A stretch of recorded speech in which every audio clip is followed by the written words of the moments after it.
वो जिम्मेदारी केंद्र सरकार की है। लोग कांग्रेस की वजह से हो रहा है जो आज पलायन कर रहे हैं। अब कुछ भी, ये तो किसी के घर में भाजपा नेताओं का कुछ हो जाए तो कह देंगे कि राहुल गांधी का जो है कांड किया हुआ है। ये तो हर चीज के लिए नेहरू को दोष देते हैं। किसी भी चीज में इनको नेहरू की गलती दिखती है, राहुल जी की गलती दिखती है, राहुल गांधी की गलती दिखती है। ये तो ऐसे करते हैं, खुद इन्होंने आज तक कुछ किया नहीं है। अब कश्मीरी पंडितों को लेकर ये सिनेमा बना सकते हैं, उनके नाम पर मार्केटिंग कर सकते हैं, राजनीति कर सकते हैं, लेकिन उनका पलायन रोक नहीं सकते, क्योंकि इनको ये करना ही नहीं है।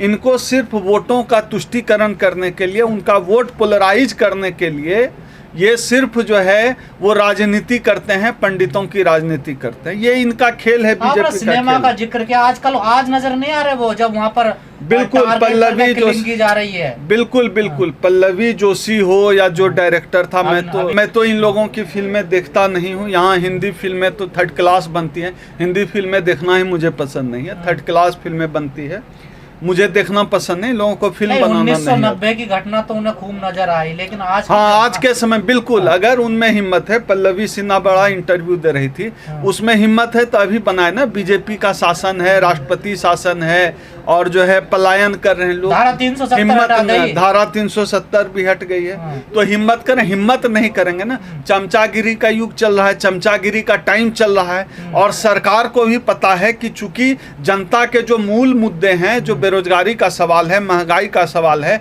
आरक्षण का सवाल है, निजीकरण का सवाल है, इन सवालों को अगर हाशिए पर रखना है तो इन मुद्दों पर ही आना पड़ेगा उनको। कभी फिल्म पर बात करेंगे, कभी ज्ञानवापी पर बात करेंगे, हिम्मत है तो रोजगार पर बात करें, हिम्मत है तो जीडीपी पर बात करें। तो मीडिया किनका है? मीडिया भी तो इन्हीं ब्रह्मों का है। इमोशनल चल रहा था जब वो सिनेमा बिल्कुल। और अभी देखिए ना, अभी एक ट्वीट करने की हिम्मत है किसी की? वहाँ हत्याएं हो रही है, जितनी हत्याएं हो रही है, आधे से ज्यादा तो हिंदुओं की हत्या हो रही है। राष्ट्रपति शासन है, बिल्कुल। दलितों की जान से इनको कोई लेना देना ही नहीं। दलित, सारे दलित। रोहित वेमुला की सांस्थानिक हत्या कैसे हुई? पायल तड़वी की को आत्महत्या क्यों करनी पड़ी? अमित शाह कह रहे जान लगा देंगे कश्मीरी पंडितों के लिए, कश्मीर के लिए। ये तो नरेंद्र मोदी भी बोल रहे थे कि किसी दलित भाई की जान नहीं जानी चाहिए, उसके पहले मेरी जान लेनी पड़ेगी। अब जो ये कहें भाजपा वाले, चाहे अमित शाह हो या मोदी, ये जो कहे उसका उल्टा समझना पड़ेगा। ये अगर कहे कि आपके अकाउंट में 15 लाख आएगा, आप समझ लीजिए कि किसी न किसी तरह से आपके जीवन से, अकाउंट से 15 लाख चूस लेगा। ये कहे बहुत हुई महंगाई की मार, अब की बार फलाना सरकार, आप समझिए देश से रोजगार गया। पिछले 48 साल में देश इतना बेरोजगार कभी नहीं था। अगर ये कहे बहुत हुआ किसानों पर वार, अब की बार फलाना ढिमका की सरकार, आप समझ लीजिए किसानों का सड़क पर आना तय है। अनुपम खेर के गले पड़ कर रो रही थी एंकर। बिल्कुल आज पता नहीं कहाँ है। बिल्कुल वो रूबिका लियाकत का, हाँ, रूबिका लियाकत का एक वीडियो आया था, पता नहीं उनके आंसू क्यों सूख गए। ये फर्जी लोग हैं असल में, मूल मुद्दों से ध्यान भटकाने के लिए। आज बीजेपी की सरकार है तो इसलिए नहीं बोल रही। देश बिल्कुल देश को गर्त में ले जाया जा रहा है, इसलिए रूबिका की हिम्मत नहीं है, अंजना ओम कश्यप की हिम्मत नहीं है, किसी की हिम्मत नहीं है कि सरकार के खिलाफ बोले, क्योंकि इनकी रोजी रोटी ही इसी से चल रही है। इनका कुछ है नहीं। लेकिन जनता भी धीरे धीरे समझे कि हम लोग ऐसी उम्मीद करते हैं। विस्थापन करेंगे कश्मीरी पंडितों का, वो तो वहां से भग के आ रहे हैं डर के मारे। बिल्कुल करेंगे, बचा लो। कश्मीरी पंडित अच्छी तरह से समझ लें, बीजेपी इनके साथ नहीं है, बीजेपी इनके खिलाफ है। कश्मीरी पंडितों को भी इनके नफरत भरी राजनीति को समझना होगा।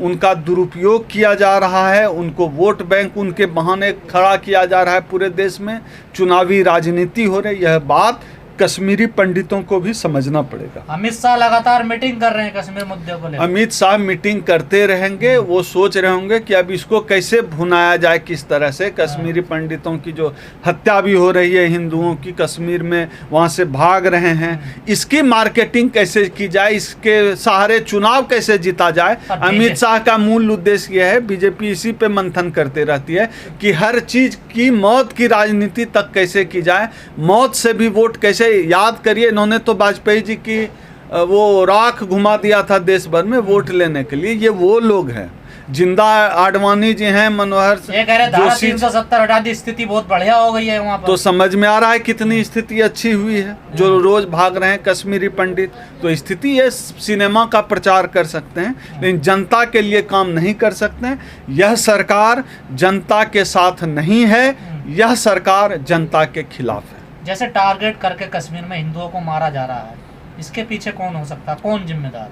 इसके पीछे सीधी सी बात है, जो नफरत भरी राजनीति करने वाले लोग हैं, मैं सीधे नाम नहीं लेना चाहूँगा क्योंकि यह जांच का विषय हो सकता है, लेकिन कश्मीरी पंडितों का से जिनको राजनीतिक फायदा पहुंचता है, कश्मीरी पंडितों की राजनीति करके, जाहिर सी बात है इसकी जांच होनी चाहिए। कहीं उसका हाथ, पूरे मामले पर कोई बयान नहीं आया आ ही नहीं सकता है।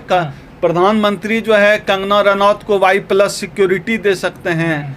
जो है वो सिनेमा एक कौन सा आया था कश्मीरी पंडित पे, उसका प्रचार कर, वो कश्मीरी पंडित के नाम पर बनी फिल्म का प्रचार कर सकते हैं क्योंकि उससे हिंदू वोटों का तुष्टीकरण होता है, लेकिन उनके लिए वो कुछ नहीं कर सकते। अक्षय कुमार आजकल सबको इतिहास बता रहे हैं।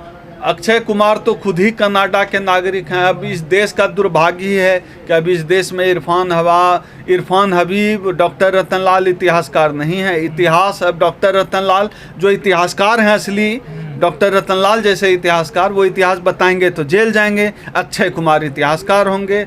अगर यही सब चलता रहा तो आने वाले दिनों में हम लोग जो NCERT है और ICSE बोर्ड में अक्षय कुमार और कंगना रनौत की इतिहास की किताब पढ़ा करेंगे। वह दिन दूर नहीं है। फिल्में देख रहे, टैक्स फ्री हो रही है उनकी। बिल्कुल, और फिल्में ही जो है इस देश की दशा दिशी और राजनीति तय कर रहे हैं क्योंकि ये सरकार के एजेंडे के तहत ये लोग काम कर रहे हैं। पहले तो सुना था हिंदू मुस्लिम से राजनीति होती है, अब तो फिल्मों के माध्यम से। बिल्कुल, ये हर जगह से, ये असल में क्या है, एक काफका की एक कहानी बहुत प्रचलित है। उसमें है क्या, एक जो चरित्र है उसके शरीर में नन्हा निडिल लगा दिया जाता है और उससे खून चूस लिया जाता है शरीर का लिटाकर, जिसको पीड़ित करना होता है।